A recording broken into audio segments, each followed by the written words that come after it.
امام حسین نے فرمایا، مومن زندگی میں آخرت کا سامان جمع کرتا ہے اور کافر اسی دنیا کی چند روزہ لذتوں میں مگن رہتا ہے۔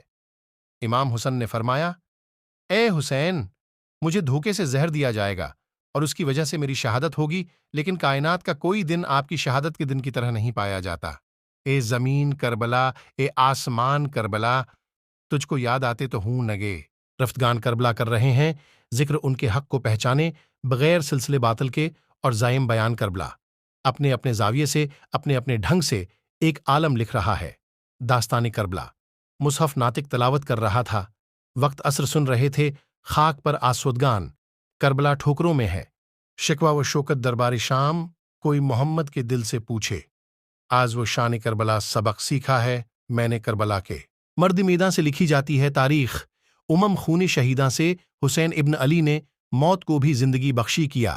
انسانیت کو سرخرو نذرانہ جاں سے تلاطم کا جسے ڈر ہو، نہ غم بادی مخالف کا حقیقت میں وہی کشتی الجھ سکتی ہے۔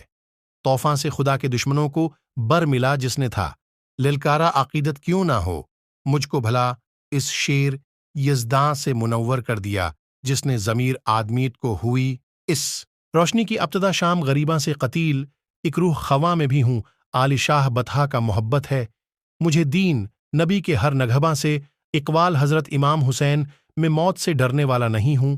عزت کی راہ میں حق کو زندہ کرنا میرے لیے آسان ہے، عزت کی راہ میں مرنا جادوانی زندگی ہے، اور ذلت کے ساتھ زندہ رہنا ایسی موت ہے جس کے ساتھ حیات نہیں ہے۔ کیا مجھے موت سے ڈر اٹھتے ہو؟ کیا تم میرے قتل سے زیادہ کچھ اور بھی کر سکتے ہو؟ خدا کی راہ میں شہادت مبارک ہے، تم میری عظمت کو ختم نہیں کر سکتے اور میری عزت و شرافت کو بھی نہیں مٹا سکتے۔ خاموش ہیں تو دین کی پہچان علی ہیں، گر بولے تو لگتا ہے قرآن علی ہے۔ اس باغ نبوت کی کلی فاطمہ زہرا حسنین ہیں، دو پھول تو گلاب علی ہیں، ہر ایک یزیدی سے کہو ہاتھی کھل کر اصلاح۔ علی ہے میرا ایمان علی ہے۔